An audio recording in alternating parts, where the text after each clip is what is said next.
Our next speaker is the one and only Doug Ellison. As he lives and breathes.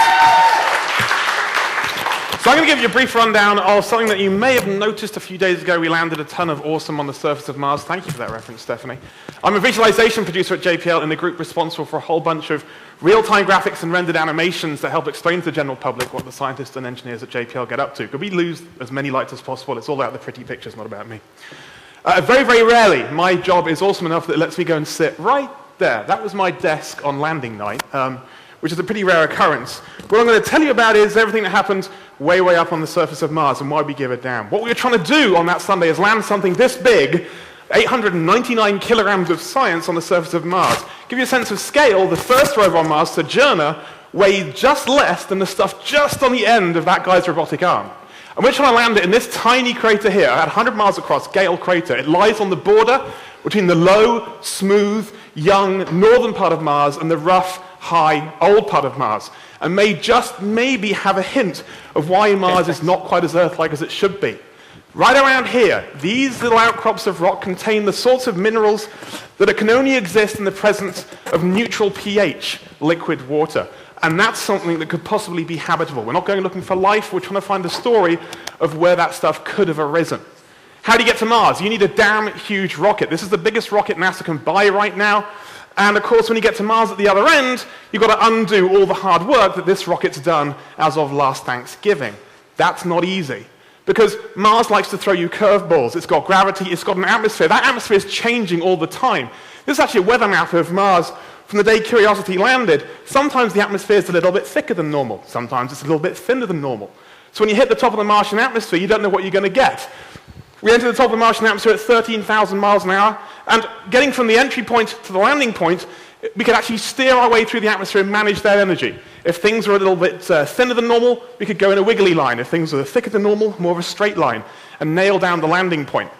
Once you've done that, you throw out a supersonic parachute, the largest supersonic parachute ever developed, standard NASA engineer for scale in the 120-foot wind tunnel up at Ames Research Center. To give you a real idea of how it worked, this is an image of that parachute doing its job on Mars from our Martian spy satellite.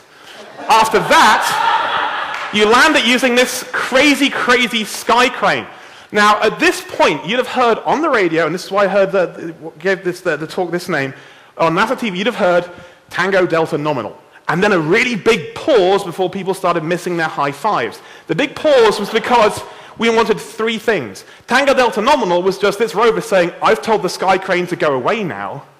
But it wasn't enough to know that the thing had actually landed on the surface. So everyone still looked like this until two more things occurred.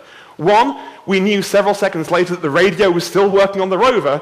And two, that the rover wasn't moving. Only then did Adam and his awesome hair pull an awesome face to say, we successfully landed on the surface of Mars. This was the very first picture out of the front of the rover. Immediately I knew exactly what it was. This was the mountain in the middle of that crater. This is Mount Sharp, the one we went to look for.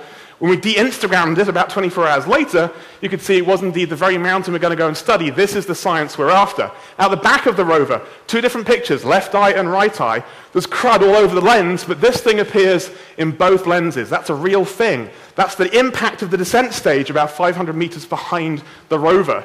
If you go a few hundred miles above you, that's what it looks like. That's what a ton or so of discarded descent stage looks when it hits Mars. That's the back shell and the parachute having done their job, the heat shield, and that's the rover itself. These funny grey patches are the impingement of those rockets on the sky crane smacking into the ground. And this is the trench they dug. This is the rockets on the left-hand side of the vehicle during touchdown. 30 kilometers away, the distant rim of Gale Crater. This is one of the antennae on the spacecraft. However, there is something of a problem. He needs your help. In fact, planetary science needs your help. In a budget about 6 to 9 months ago, planetary science has got an enormous cut, and Mars science in particular got a massive slashing. After success like this, it seems ridiculous that we've got to go around and fight for funding to do it more. Otherwise, this team, the best engineers in the world, are going to go away and do something else. And if they go away and do something else, then we will literally forget how to land on the surface of Mars. We won't get to do this again for a very, very long time. We won't get to take images from a ton-sized robot that's landing on the surface of a Martian world as it falls from an ochre sky. This is images taken by Curiosity during landing. Those are our footprints on the surface of Mars, in essence. Without that team, we won't be able to drive that rover to where the science lies at the foot of Mount Sharp and understand exactly what Mars was like 3.5 billion years ago and potentially unlock exactly how we came to be in the first place.